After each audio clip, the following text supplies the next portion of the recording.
Good evening and namaste, everybody. Welcome to the session on Decoding Pakistan's Pashtun Challenge, organized by Indic Researchers Forum.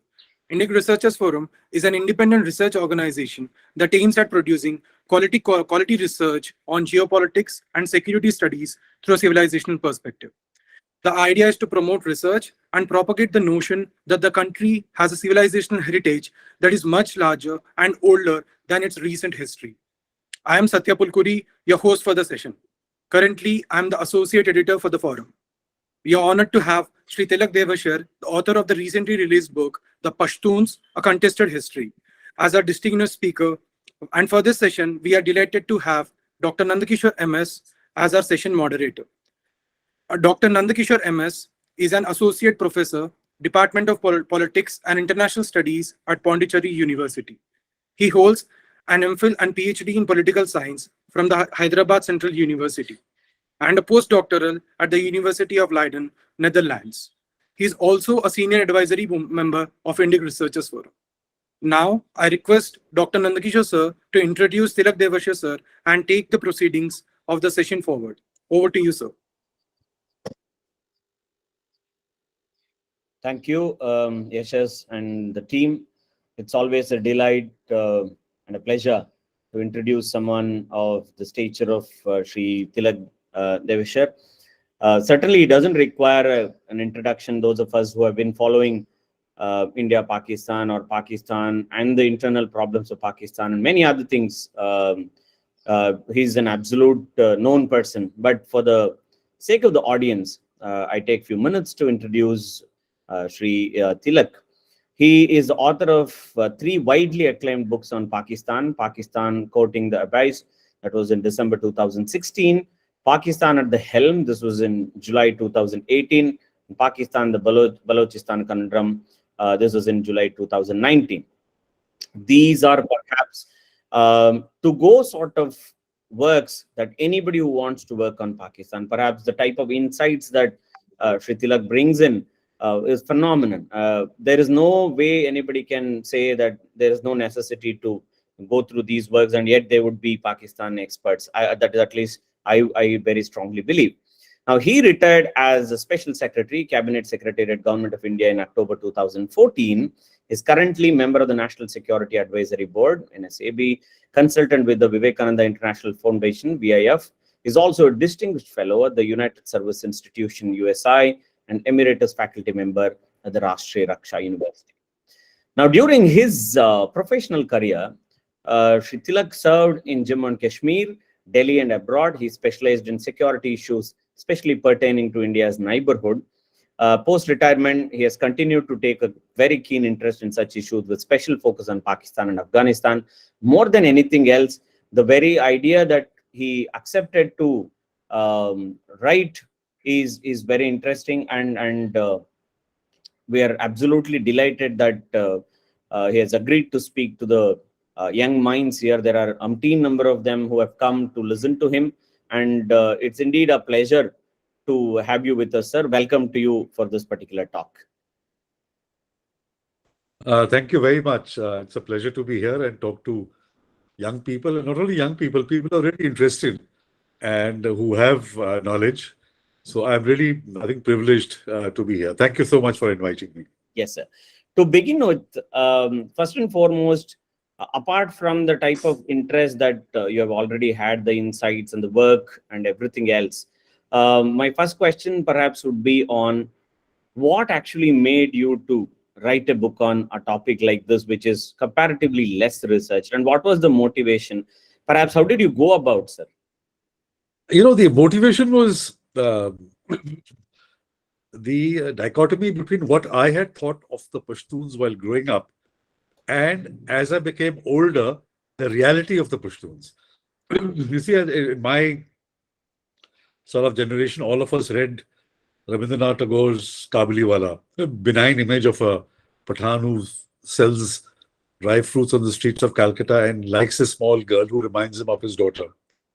Then India's first fairness cream, Afghan Snow, and then Abdul Ghaffar Khan, who was, close associate of Gandhiji and a great votary of non-violence. Then you had Bollywood and, Indian actors dressed up or acting the role of Pathans, always helping the underprivileged, especially the women. So it's a very benign image of the Pathan.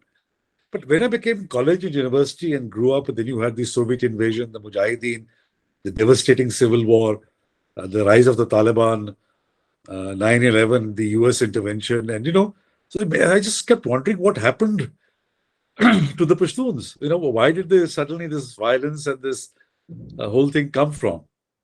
So I said, when I must write a book and research for myself and then write a book. And so that's how the book sort of took shape. And in the book, what I'm trying to do is to look for answers to questions like who are the Pashtuns? Where did they come from? What are their social and religious beliefs? What is Pashtunwali? And what is the relationship between Pashtunwali and Islam?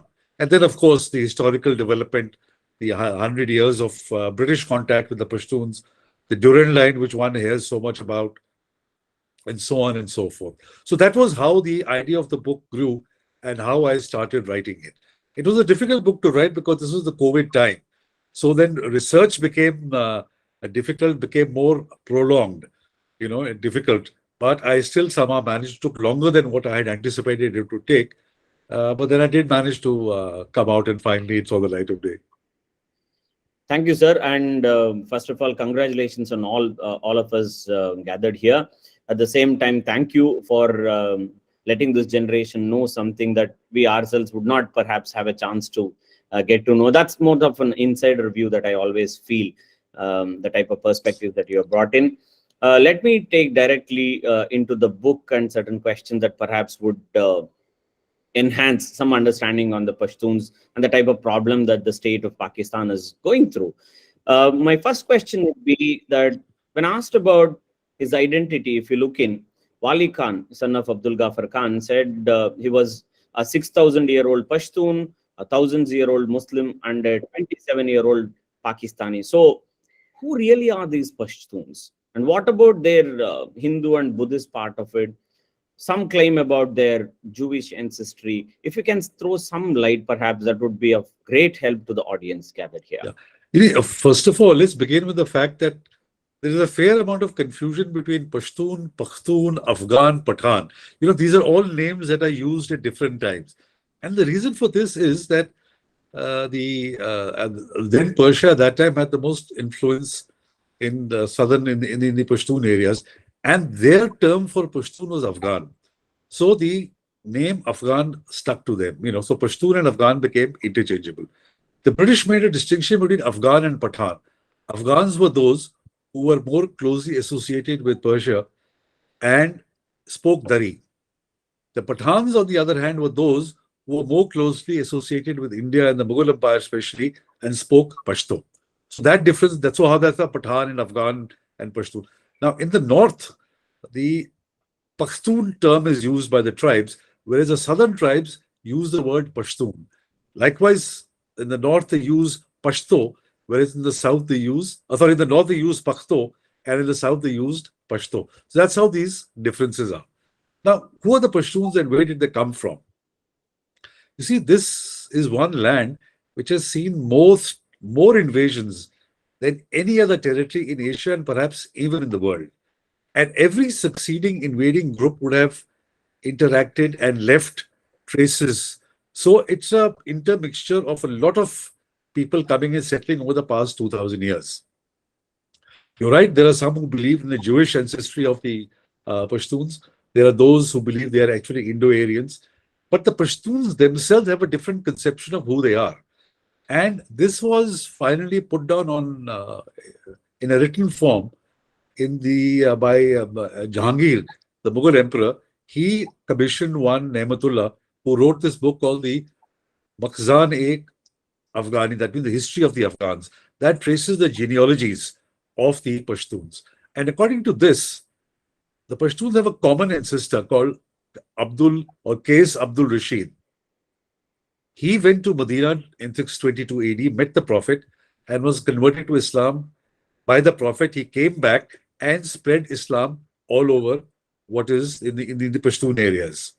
So this is an article of faith of the Pashtuns. They treat their lineage or their history starting from Qais Abdul Rashid And all their previous history prior to that, they disregard. They consider that they are purity of religious descent from because they were converted by the Prophet and things like that. Reality is something different. Islam was actually spread into the Pashtun areas by the Rashidun caliphs and by the Umayyad dynasty in the 7th and 8th centuries. And it took almost about 3 or 4 centuries for Islam to spread all over the Pashtun areas. For a long time, the Buddhist rulers of Bamiyan and the Hindu Shahi kingdom of Kabul, they were Hindus prior to that, resisted them for over a century. And it was only by the 10th or the 11th century that Islam spread all over, all over the Pashtun areas. So that is what they claim and they believe, that this is their descent. Okay, sir. I think that makes a lot of things, or it brings a lot of things into perspective. Now, Pashtunwali is also an important component of the Pashtun society itself. Now, please elaborate on what actually is this Pashtunwali and how has the tribal Islam of Pashtuns evolved since the Soviet war and the Islamization of the society itself that was established by Pakistan. Yeah, the Pashtunwali is the unwritten code. It's called the way of the Pashtun. It is the unwritten code of their customs, their values, and behavior. And taken together, it is what a Gairatmand or an honorable Pashtun is supposed to behave, how he conducts himself in society. And, so that is a Gairatmand Pashtun. And the core of Pashtunwali is the concept of honor based on Zan, Zar, Zameen, women, wealth, and land. And this is an unwritten code, but everybody knows what exactly is Pashtunwali or how they are supposed to behave.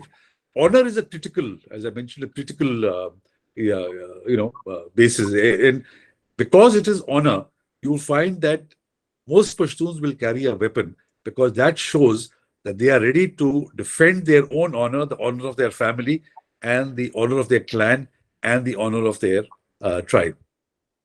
Some of the key concepts in Pashtunwali is, first of all, the concept of revenge, or what is called badal.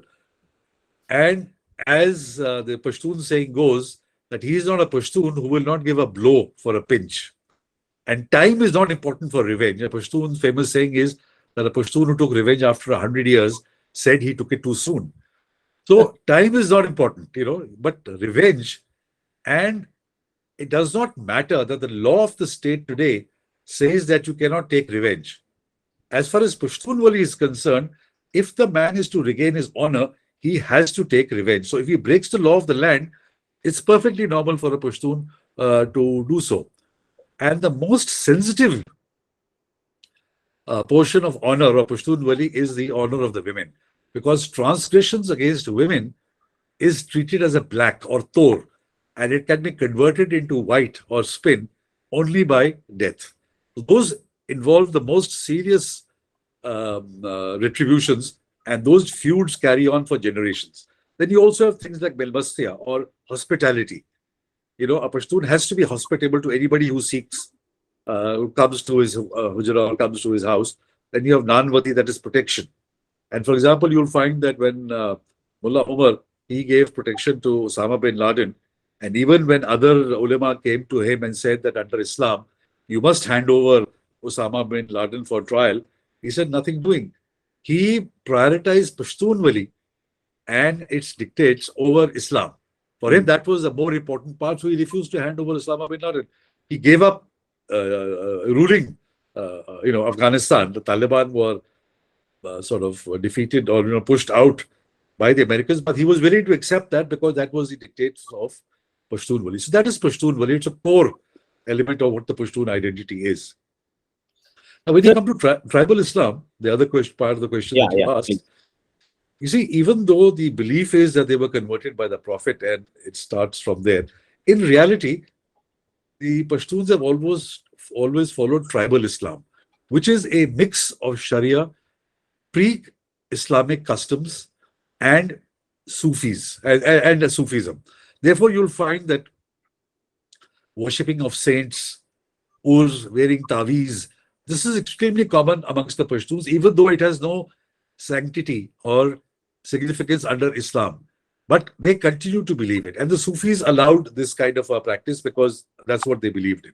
In fact, it is not very well known, but the Pashtun areas were one of the most important centers of Sufism throughout the uh, Middle Ages until recently.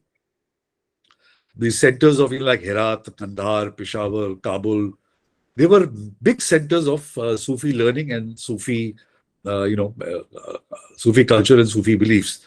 In fact, one of the most famous Sufi shrines in Pakistan today, in Lahore, Data Darbar, actually is Al-Hajweri, who came from Ghazni in the 11th century and was called Data Sahib or Data Gan Baksh. So Sufism has a very strong impact among the Pashtun areas. Last few decades, however, this has started changing.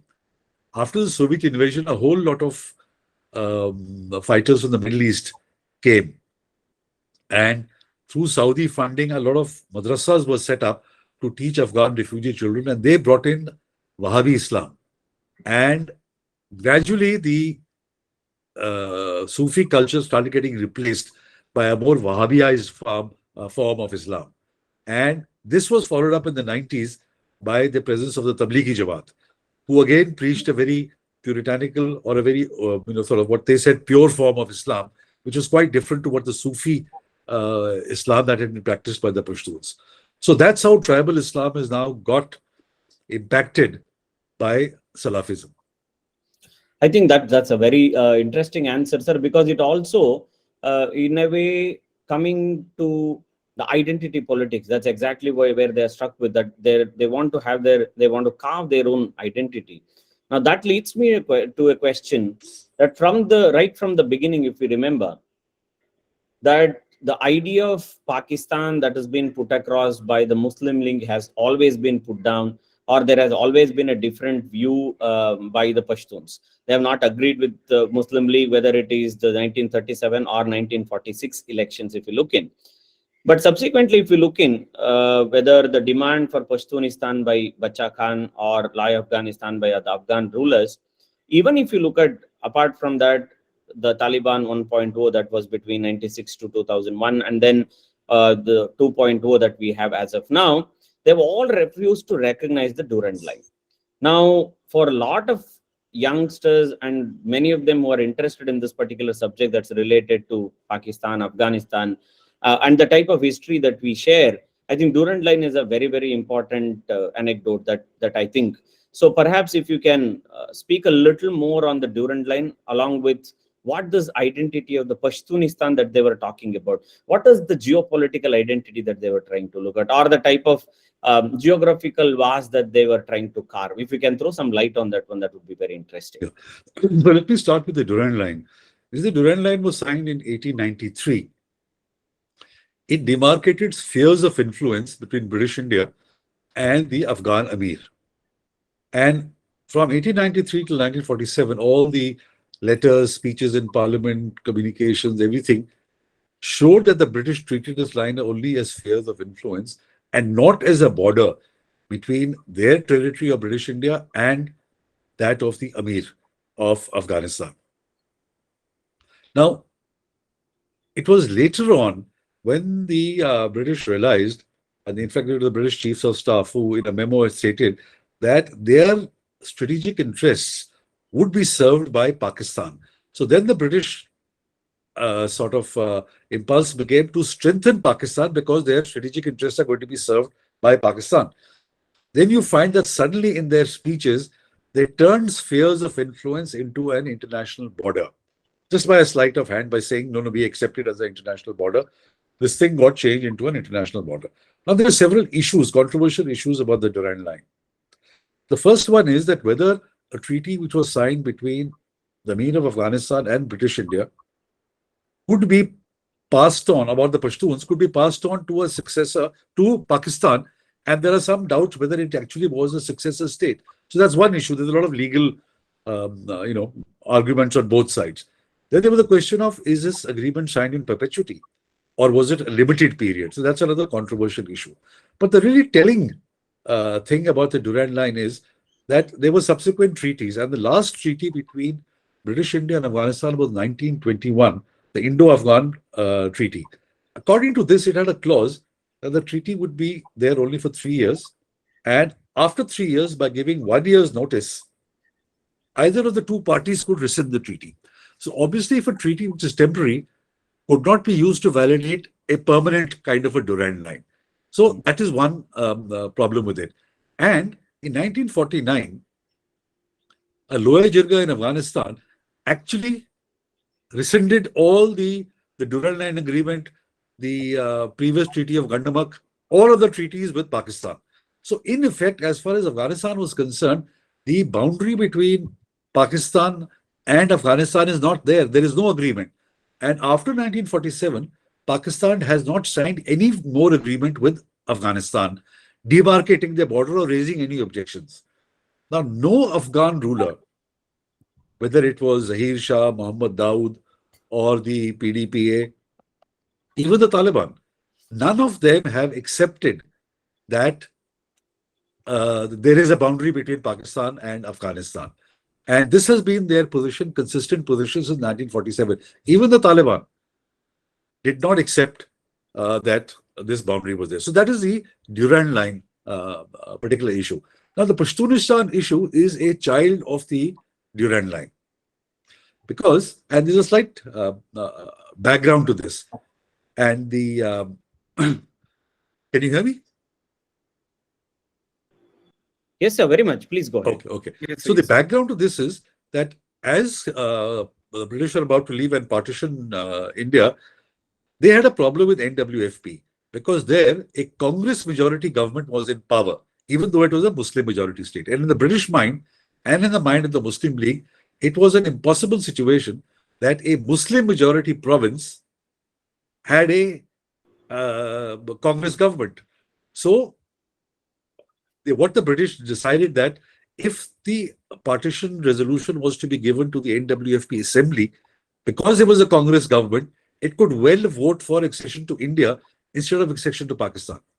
In fact, Lord Ismay, who was Mountbatten's chief of staff, he described the situation as a bastard situation, that the people had voted for Congress rather than the Muslim League. So they decided a special technique for NWFP, which was to hold a referendum and give the choice only between India and Pakistan. Now, Abdul Ghaffar Khan and his brother, who was the chief minister, they said it cannot be between India and Pakistan. If we are to have a referendum, it must be with the Pashtunistan and Pakistan. That is and he left what Pashtunistan meant slightly vague. And this was rejected by Mountbatten. He said, no, he can't agree to that. So the two brothers, they boycotted. The Khudai Khidmatgars, they boycotted the referendum. And so the referendum was passed in favor of Pakistan and NWFP became part of Pakistan. But the Pashtunistan issue, because it had been raised and the manner in which it had been raised, became an existential problem for Pakistan right from 1947 onwards, and it has persisted. And several Afghan rulers periodically have raised the Pashtunistan issue and said either Pashtunistan should be an independent country, or it should have autonomy within Pakistan, or it should be part of Greater Afghanistan. So this has been the biggest threat to Pakistan since 1947. The sentiments of Pashtun nationalism within Pakistan and it tying up with Afghan irredentism about the Pashtun areas. So that's what the Pashtunistan issue is. And that is also the main impulse for Pakistan's policy towards Afghanistan, to make sure that there is a weak and dependent on Pakistan government in Kabul, which will be dependent on Pakistan, so that they don't raise the issue of Pashtunistan or doing away with the Durand Line. And currently you will find the tensions that even the Taliban 2.0 have not accepted the Durand Line. They have uprooted the fence in certain part of the areas, and they said that the issues are resolved because it divides brothers. So this is not a settled issue, which has been very disturbing as far as Pakistan is concerned, because they thought that after they have supported the Taliban for the last 20 years, the Taliban would accept the Durand Line, recognize it. They didn't do it in 1.0. They haven't done it again. So it's a big cause of worry for Pakistan. They may pretend that the issue is not important or whatever, but actually it's a very fundamental. This is the biggest threat. The biggest fault line in Pakistan today is the issue of the Durand Line and of Pashtunistan.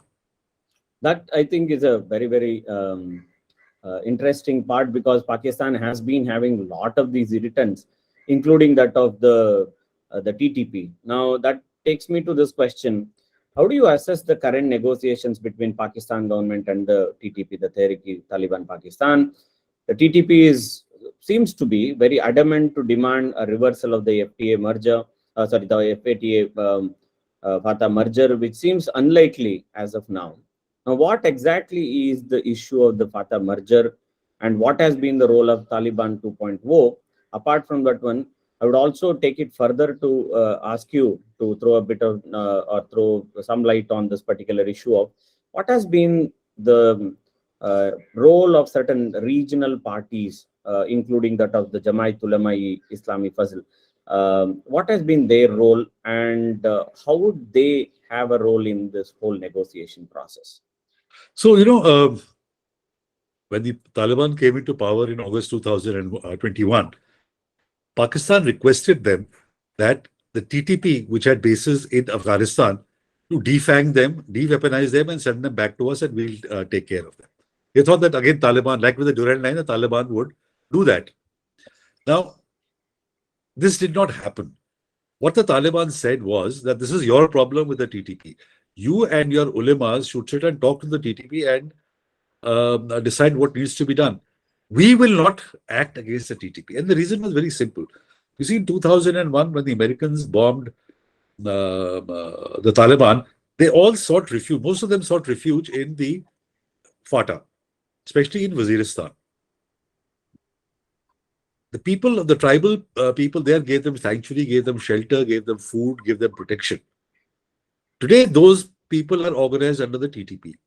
And today, when the TTP needs help, under Pashtun Wali, there is no way that the Taliban would ever act against the TTP, because their links go deep, and they have to repay the favor that the tribesmen of Waziristan gave them shelter in 2001. So what the Taliban told Pakistan was that we can't do anything to the TTP, but we can facilitate your talks with them. You talk to them and you sort out your problem. So one set of talks was held in November, towards the end of the last year.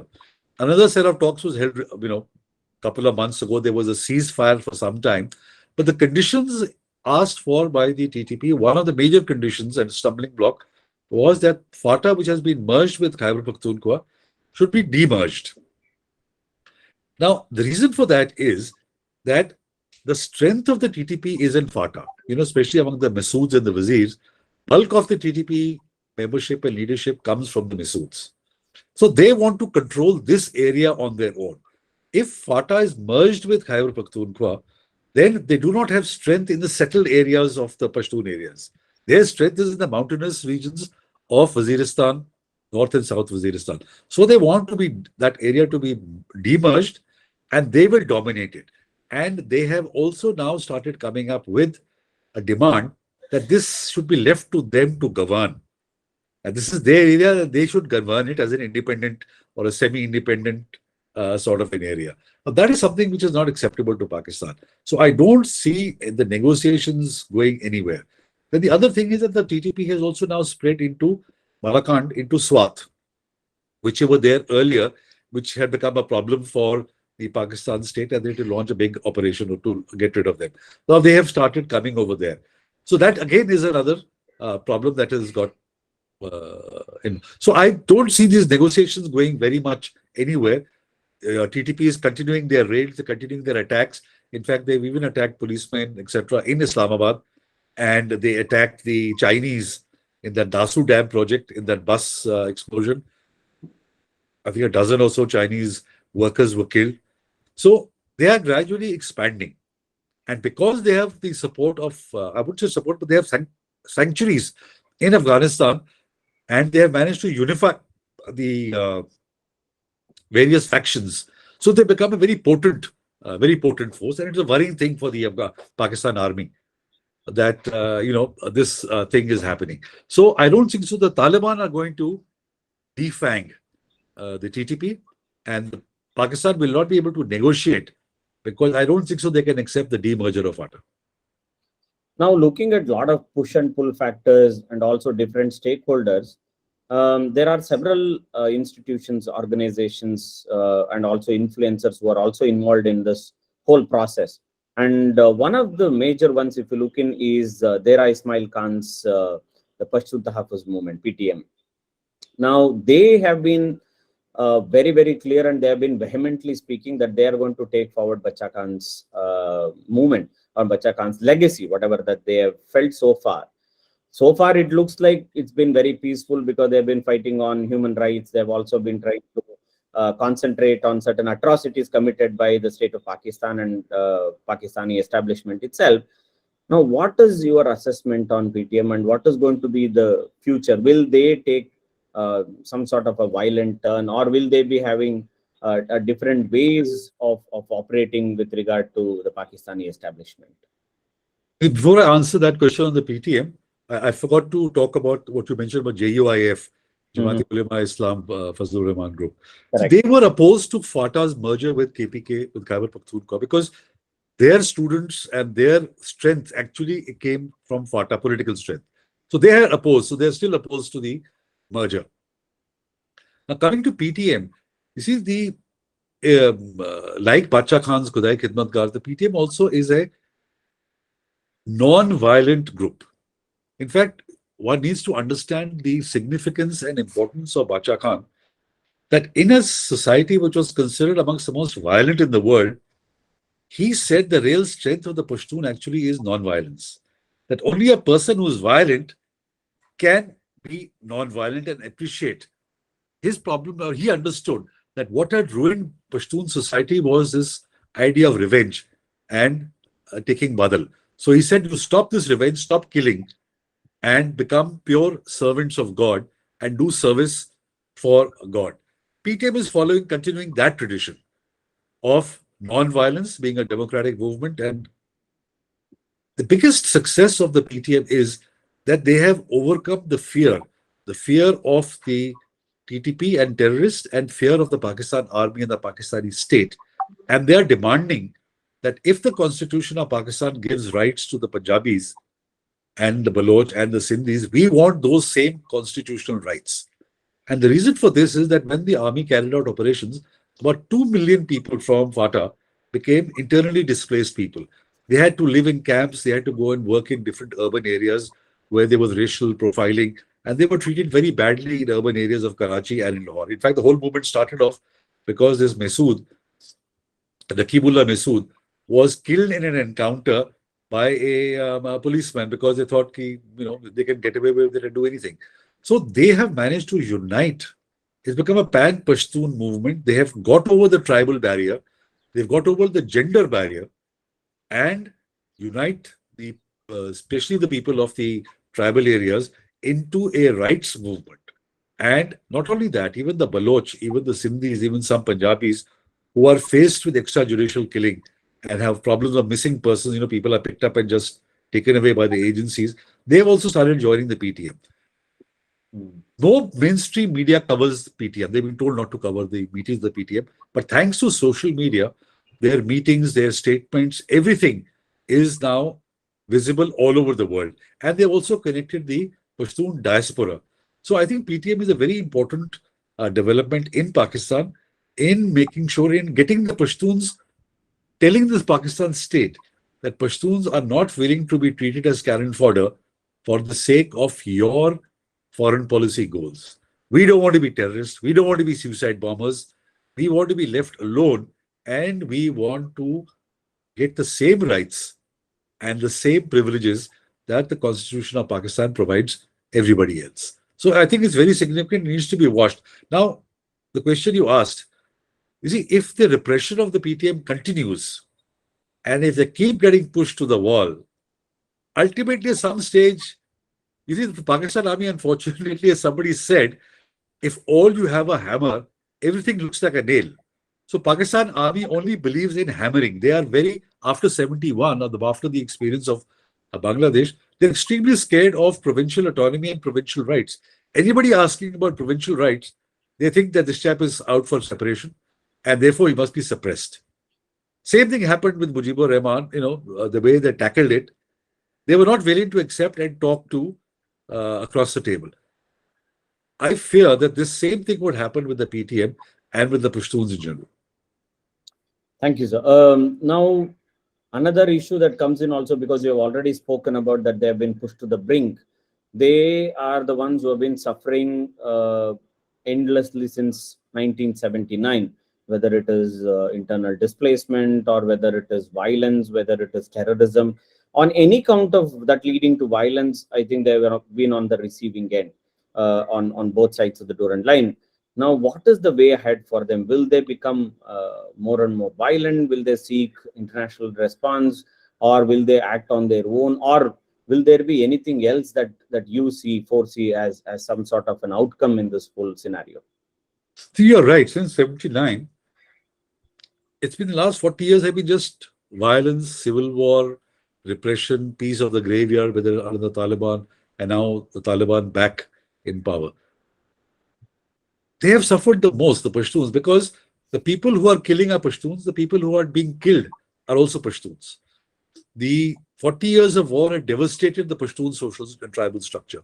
Maliks have been killed, the old traditional leadership has been killed, radicalization has taken place, the Sufi Islam has been replaced by Wahhabi infusion, made them extremely radicalized and, carry out all kinds of brutality. So they've really suffered.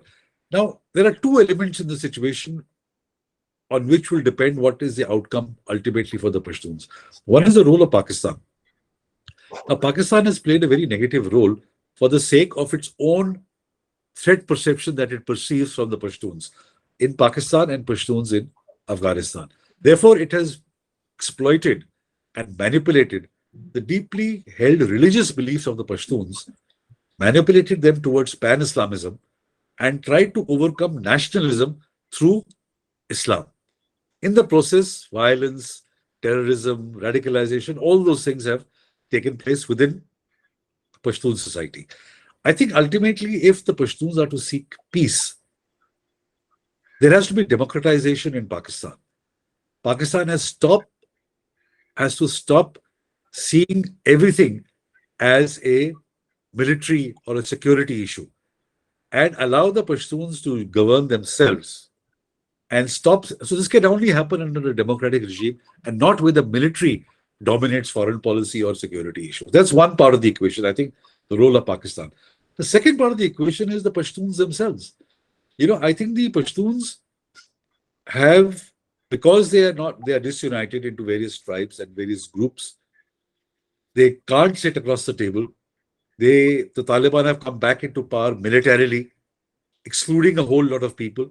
So the Pashtuns themselves have to formulate a vision of what they want and how they want to tackle the problems of Pashtunistan and the trouble of the Pashtuns. So I've mentioned in my book that the Pashtun intellectuals have to formulate a vision of Pashtunistan, which is all embracing all the Pashtuns. Then the politicians have to translate that into policy by sitting across the table and getting all the Pashtuns on board. If that does not happen, violence is going to continue and war is going to continue. And this is dangerous because not only will it allow terrorist groups to fester and incubate in Afghanistan, it will have a devastating impact on Pakistan too. Because the blowback into Pakistan from unsettled Afghan conditions and the Taliban and now the Tehreek-e-Taliban Pakistan is going to upset and deeply impact Pakistan too. So for Pakistan's own interests and for the region as a whole, Pakistan has to pull back from interfering in Afghanistan on the basis of religion, manipulating their religious beliefs. Now, this, of course, is an ideal world. It may or may not happen. But if it does not happen, then of all the problems in Pakistan, this is going to add one major issue that Pakistan will have to tackle in the future. So I think the road ahead for the Pashtuns is difficult. They will have to proceed. See, two prerequisites will be that Pashtuns have always been a tribal society. And the tribal structure has kept the Pashtuns, despite being on the invasion route for the last 2,000 years, they have maintained their essential Pashtun nature and Pashtun culture and language and Pashtun Valley. So the tribal structure will have to be strengthened. The tribal Maliks and the traditional leadership will have to come back. So these are all very, very difficult steps to be taken. But that is the road ahead for the Pashtuns. Sir, thank you for that answer. I would request all the audience who are here, if they have questions, to type in the chat box, so that we will take up after a couple of questions here. Sir, another interesting question that I come across, because Pakistan is being accused on a regular basis as a state that sponsors terrorism. Simultaneously, we have seen in the last few years the type of rule that we had under Imran Khan. I think there was too much of hope, and then particularly, I don't think he had any control over anything, and things did not turn out the way they have turned out. And we have also seen the way things have happened in last couple of days on Imran Khan himself. But apart from this one, what I'm more interested to look at is the type of behavior or the type of things that the state of United States has been showing with regard to Pakistan. They have been trying to sideline them and all that. And at the same time, if you look in, Pashtuns have been rising this particular slogan, "Ye do deshat gardi hai, iske piche vardi hai." So in such a scenario, how do we look at the army and the ISI? Would we also anticipate a country like United States that to call like that of Iran, even the forces of Pakistan as terrorist organizations, or someone who's been motivating them or who are behind them and blacklist them, something like that? Do you anticipate anything like that? I don't think so. I think, the Pakistan army is much too valuable for the United States and for China for them to ever blacklist or declare them as a terrorist state. It's not going to happen, because the US, even though it has withdrawn from Afghanistan, will need the Pakistan army, whether it is to keep watch on what is happening in Afghanistan, whether it is the Islamic State, Khorasan province, or in Pakistan alone itself. For example, when General Bajwa goes to the US, he has meetings across the board, across the spectrum. So they need the Pakistan army. Similarly with China, China needs the Pakistan army to look after their CPEC interests and their other interests. So I don't see it happening. Even in a worst case scenario, what you are anticipating, that also I think is just theoretical, it will not happen. They could blacklist certain generals in case they are proved to have, for example, committed genocide of the Baloch or of the Pashtuns or something like that. I don't see that happening either. To blacklist or declare the Pakistan army a terrorist organization, it's not going to happen. It's not going to happen. Okay, sir. I think I'll stop it here, and there might be many other questions there are a lot of them who have been waiting for. If any of you have any questions, please do. Do we have any questions, Yashas? Yes, sir. Yes, sir. Okay. The chat box, so you can just. Okay. Sir, Namneet Khan has been. He has asked you a question. He says that the rivalry between Gilzais and the Abdalis has turned into a deadly war of power. Was it prevalent in Taliban return to power? And I want to know how other ethnic groups fit into this. So that's a very interesting question, because the Abdalis, sort of renamed themselves Duranis when Ahmad Shah Durrani took over in 1747. So the rivalry between the Gilzais and the Duranis has been one of the constant themes in Pashtun history. In fact, the first empire that was set up was the Gilzai Empire by Mirwais Hotaki, of the Hotak tribe, the same tribe which Mullah Omar 2 centuries later or 3 centuries later came from. They were replaced by the Duranis, by Ahmad Shah Durrani, and they pushed Nader Khan first, and then the Ahmad Shah Durrani, they pushed the Gilzais out of Kandahar into the northern areas. So this rivalry between the Gilzais and the Duranis has been a consistent trend. The other interesting Pashtun rivalry is between the Masood and the Wazir in Waziristan. So when Mullah Omar took over the Taliban and came into power, they made sure, and in fact, even before that, during the Mujahideen period, Pakistan made sure that they supported only the non-Durrani groups. So it was Guluddin Hekmatyar and other groups, and not the Durrani groups. And when Mullah Omar took over from power of Taliban, he also made sure that the Duranis were put under pressure and they were not given any important posts.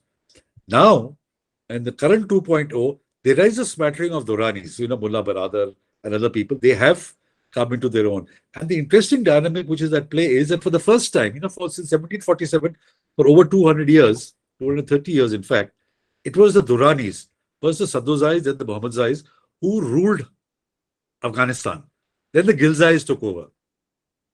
But today, who are dominating the Taliban 2.0? It is the Zadrans, who come from the Gurgusht Confederacy of Eastern Afghanistan. So this ultimately, it'll be interesting to see if this dominance by the Haqqanis will bring the Duranis and Gilzais actually closer to each other and to act unitedly against the Haqqanis. So that's an interesting dynamic. But this Durrani-Gilzai rivalry has been a very important element in Pashtun history. Thank you, sir. I'll probably club a couple of questions to you. We have one question from the forum itself that says, Pakistan's quest for strategic depth has led to the current crisis in the region. You have written in your book that a friendly government in Delhi and Kabul would be a nightmare for Pakistan. Do you think that India should establish relations with Afghan Taliban? This is one question. Other question, perhaps you can go a little backward through the history and take this one further now, is that in 47, Pakistan had problem with the Hindus. In the 1960s, they had problem with the Bengalis. Now they have problem with the Punjabis and the Pashtuns. How you see this perspectives from a sovereign state? Probably you can answer these two together. The problem with too many questions that you forget what the first one was. The first one was simply about having conducive governments or friendly governments in Delhi and in Kabul can be a very, very problematic thing for or can be a nightmare for Pakistan. Yeah. So that is just always established relation with Afghan Taliban. That's So you recall that India sent 50,000 tons of wheat to the Afghan people, and it was routed through Pakistan. And to take care of the humanitarian assistance, India has opened a technical office in their former embassy in Kabul. So links are there because, this kind of aid, you can't just leave unattended. So India has established contact with the Taliban for humanitarian aid. India is not going to break international ranks and set up a relationship with the Taliban at the diplomatic or even at the official level. That's not going to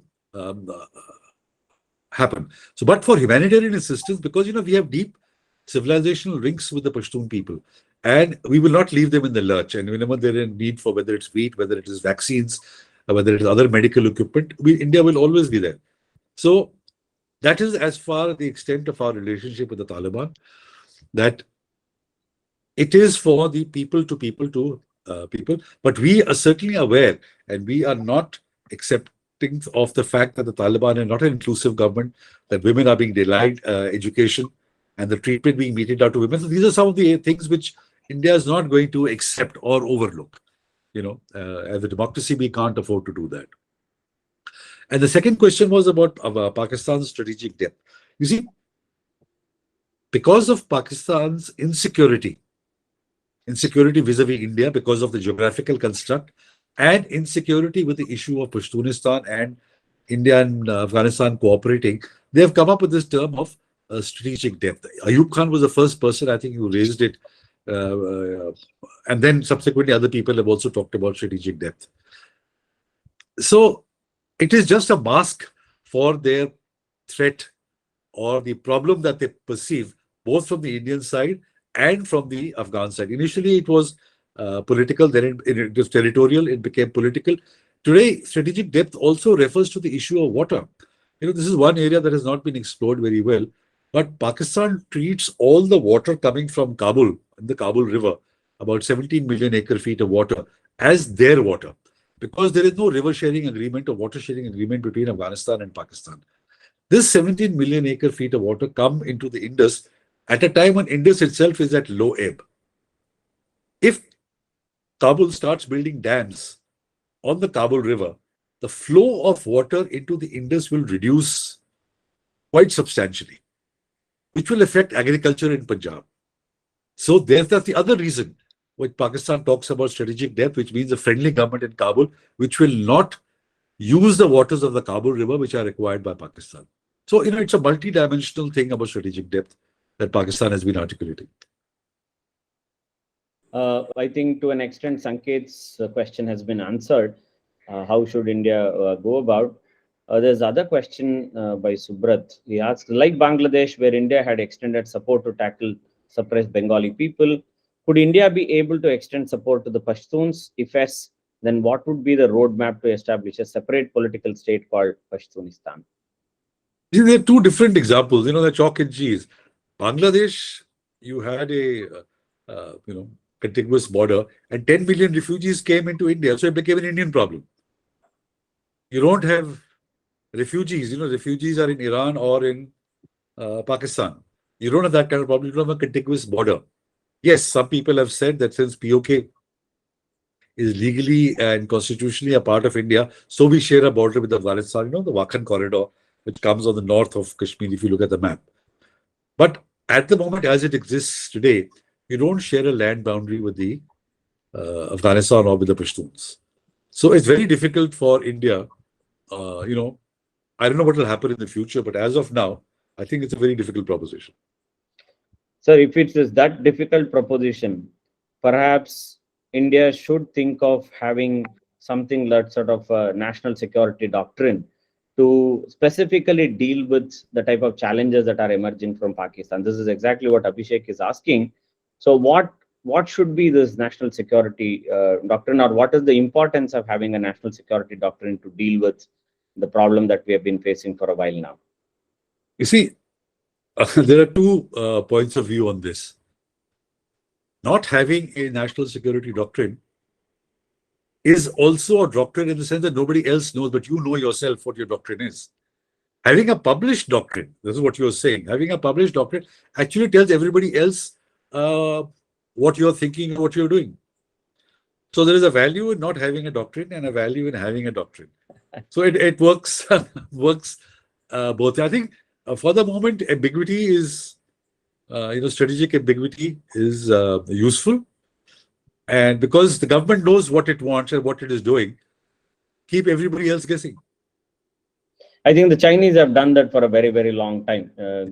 Keep it under the wrap until and unless there is a requirement to open it up. Otherwise, that element of surprise that we have seen in most of the war strategies, whether it is Sun Tzu's or whether it's Clausewitz or Chanakya or any of these, I think that element of surprise continues to remain when you don't declare and put up everything for everybody's consumption. Not that all those states which put up for consumption will follow the same and then they're going to be achieving anything. But at the same time, I think perhaps what he thinks is it creates a strategic culture in a country where a set of people or those who are interested in national security can also debate, talk about it. It creates a type of understanding. But I think in India, national security is very sacrosanct and it's very elite subject. So I don't think that sort of a culture has seeped into Indian scenario, where I think the state itself takes prerogative in terms of dealing with national security, not the great involvement of the people itself.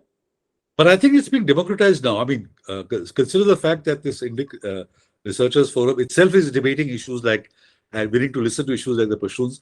There are so many other forums now that have come up, and the people are talking about it. So it has become democratized.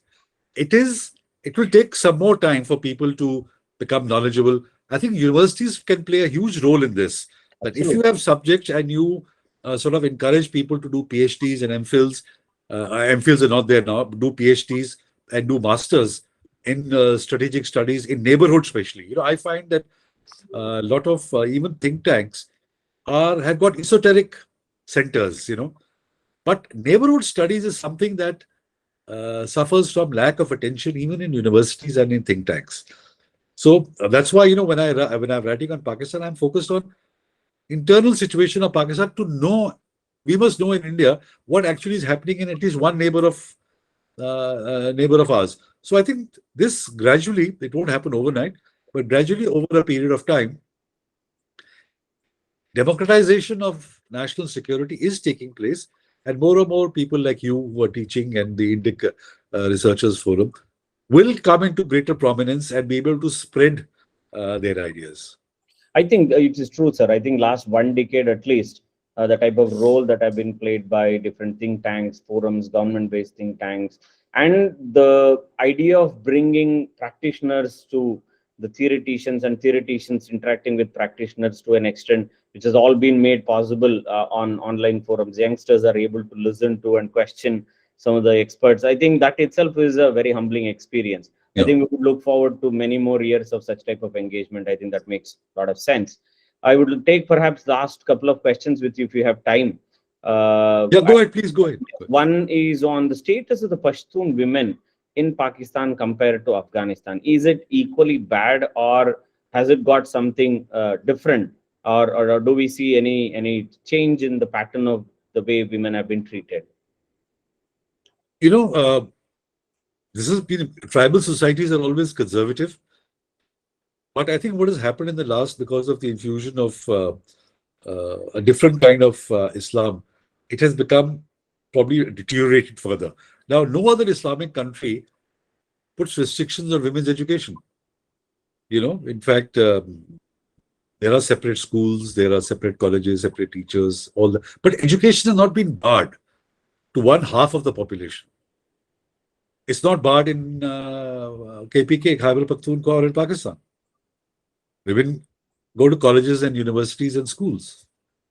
But in the case of the Taliban regime, they have got this somehow thing about not educating women. So I think it's peculiar to the Taliban. I mean, 20 years, since 2001, look at the amount of women that were educated and the kind of education explosion that took place in Afghanistan. But the Taliban have sort of put this kind of a restriction. They justify it by saying we don't have the funds, we don't have the wherewithal. That is all, you know, unbelievable. You know, you can't sort of believe that. It is just the Taliban mindset which is preventing this from taking place. Yes, that question was from Azhar. Azhar has been working on women during the Taliban regime. And there's other question that recent attacks on Imran Khan and his whole regime has been that it has pushed the country into some sort of economic crisis, and then there are floods and there are so many other things, including that of food crisis. And do we sense some sort of a balkanization of the country in the near future? Though it sounds a bit far-fetched, and also because every time I've always thought about that Pakistan now will collapse, because every time I think a lot of people have spoken in this decade, in the next decade, I think it has had something to survive. I think so. After all, at the end of the day, it's also a country that's been carved out from the same entity that we are. They have some surviving skills. But hypothetically, do you see any such scenario? And what would be the sort of impact that would be on South Asia as such? That's been a question from the forum itself. So, you know, the basic answer to that is that so long as the Pakistan army holds, so long as the unity of the Pakistan army, the integrity of the chain of command of the Pakistan army holds, it will not allow Pakistan to get balkanized or break up into different states as of now. So that is the critical portion, that so long the Pakistan army is. Now, what is happening under Imran Khan for the first time? I've been watching Pakistan for a long time. He has damaged the mystique of the Pakistan army. He has abused the army chief. It has never happened in Pakistan before. He continues to do it. And the army is not really reacting aggressively because he is their creation. You know, they realize he was what is being called their ladla. He was the pampered man. And now there is a lover's tiff, as it were. And so the army is not able to deal with what Imran Khan is doing. But I don't see the balkanization of Pakistan taking place, not for the reasons that you have mentioned. See, there are deeper factors, a deeper thing at play in Pakistan. I wrote about it in my first book when I talked about the weak factors: water, education, economy, and population. If you look at water especially, see, Pakistan is going to run, you forget the floods, which is the aberration, massive rainfall took place. But Pakistan is running out of water. It is believed that by 2025, by Pakistani think tanks, that the per capita availability of water will drop below 500 cubic meters, which is drought-like conditions in different parts of the country. Now, neither China nor nuclear weapons nor anybody else can bring water. There is no additional water in Pakistan. They only have one river system, which is the Indus. So where does they get the additional water from? They have badly mismanaged their resources. And this is something that without water, there is no life, right? Similarly, you take the case of education. Almost 50% of children don't go to primary schools. If they don't go to primary, they will not go to secondary, they will not go to higher, they won't go to college.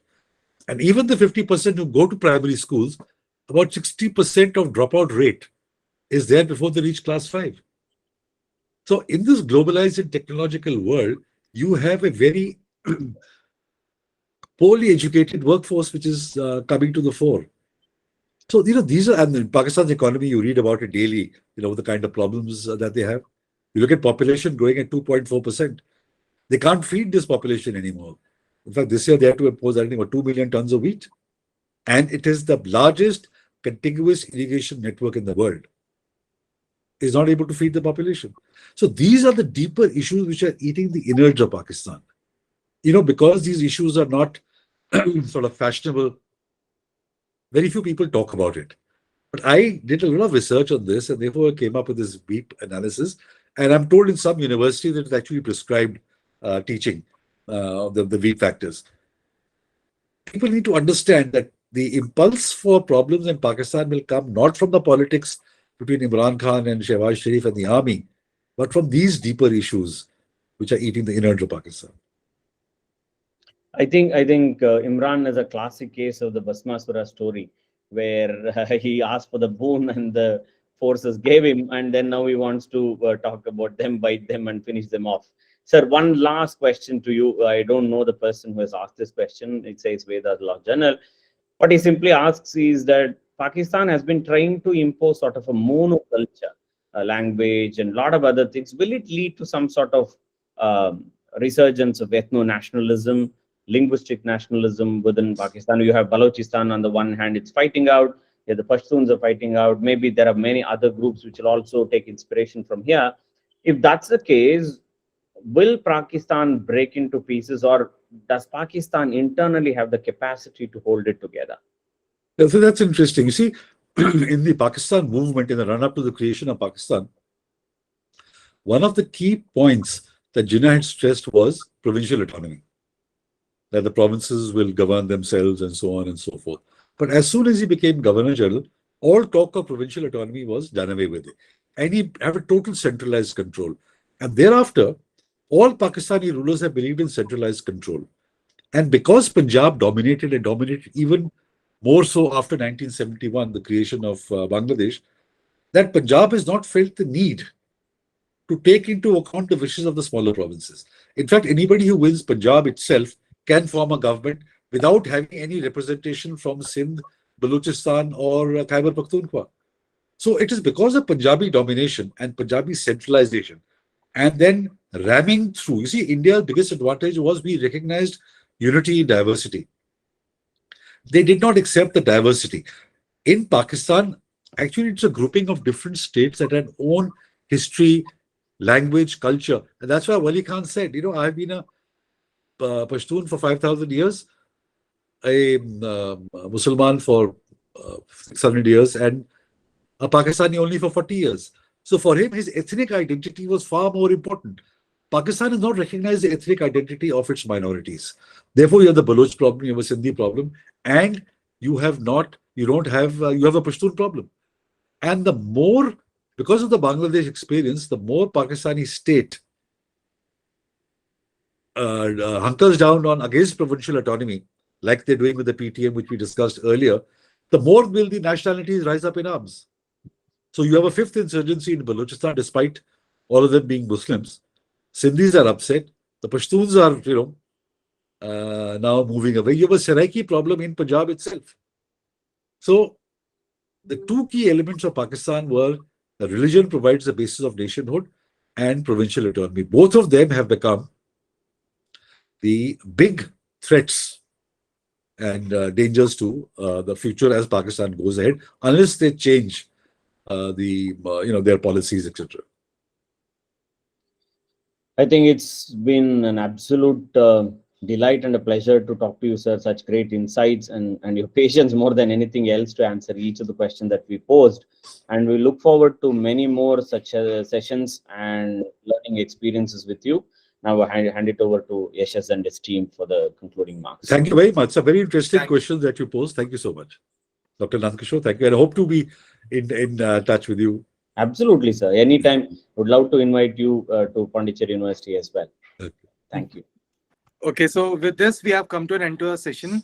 I would like to thank Tilak Devasher sir for sharing his enlightening and enriching insights on decoding the Pashtun issue, and Dr. Nandakishore sir for moderating this excellent session. I would also like to thank the audience for their patience and very interesting questions. The recording will be shared on our YouTube channel. Good evening, everyone, and have a great day. And thank you for joining.